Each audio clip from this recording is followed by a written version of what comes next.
नमस्कार। Super India news TV में आपका स्वागत है। मैं हूँ राजेश आर्य। आइए देखते हैं आज का विशेष समाचार। नई विभाजक रेखाएं खींचने की कोशिश, बेलगाम हो रही जाति, पंथ और भाषा के सहारे की जाने वाली विभाजनकारी राजनीति। अपने देश में विभाजनकारी राजनीति नई नहीं है।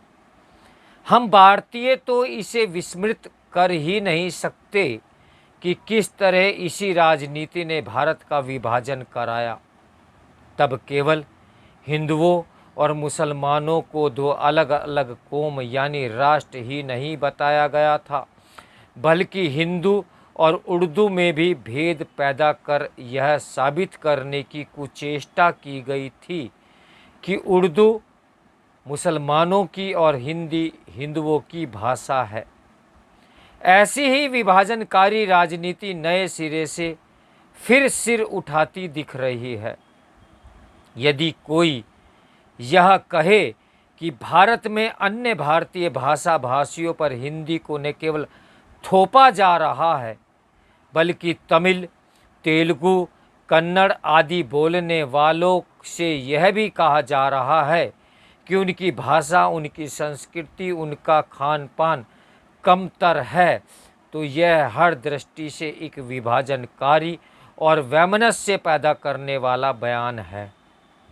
हिंदी और अन्य भारतीय भाषाओं को एक दूसरे के खिलाफ खड़ा करने का काम पहले भी किया गया है, लेकिन यह पहली बार सुनने को मिल रहा है कि अन्य भारतीय भाषा भाषियों से कहा जा रहा है कि उनकी भाषा के साथ उनकी संस्कृति और उनका खान पान भी कमतर है।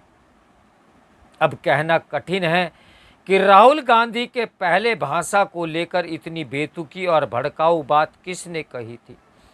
अपने हालिया अमेरिका दौरे के दौरान वह केवल यहीं तक सीमित नहीं रहे, वहां उन्होंने यह भी समझाने की कोशिश की कि भारत में सिखों के सामने कड़ा पगड़ी धारण करने और गुरुद्वारे जाने का संकट खड़ा हो सकता है।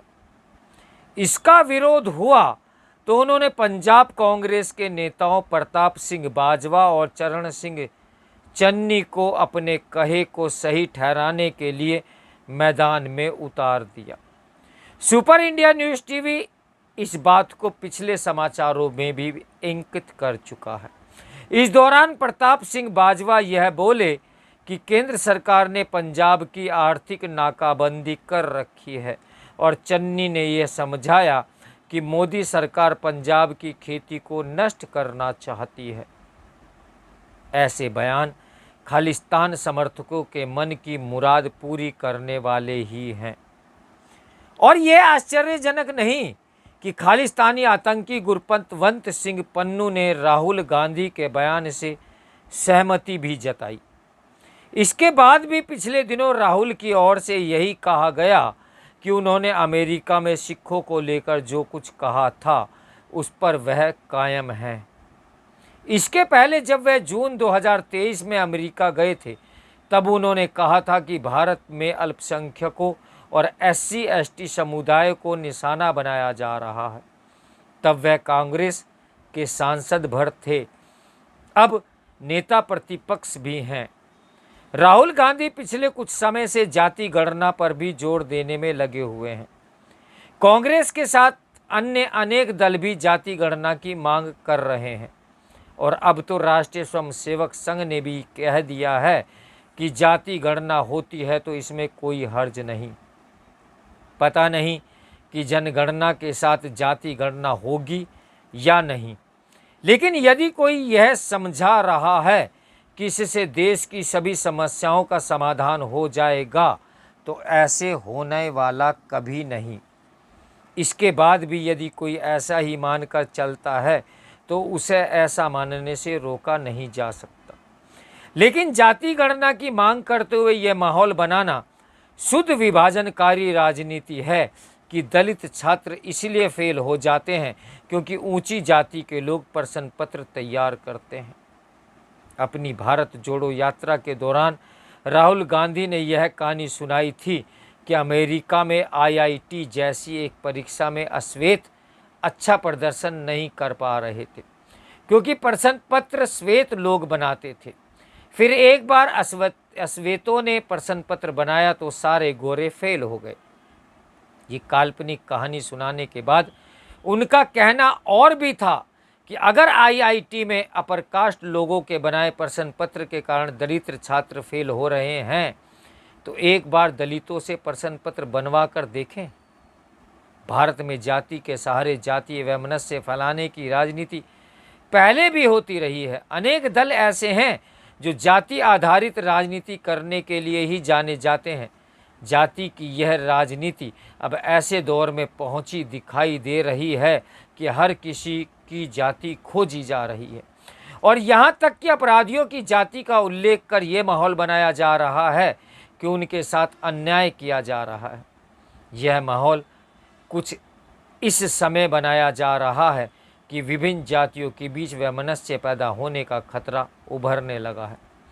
जातिवादी राजनीति के चलते सोशल नेटवर्क साइट पर ऐसे हैंडल लगातार बढ़ रहे हैं जो दूसरी जाति वालों को निशाना बनाते हैं, उन पर छीटाकशी करते हैं और उन्हें नीचा दिखाते हैं। हाल के समय में इसका सिलसिला महिला पहलवानों के धरना प्रदर्शन के समय शुरू हुआ था।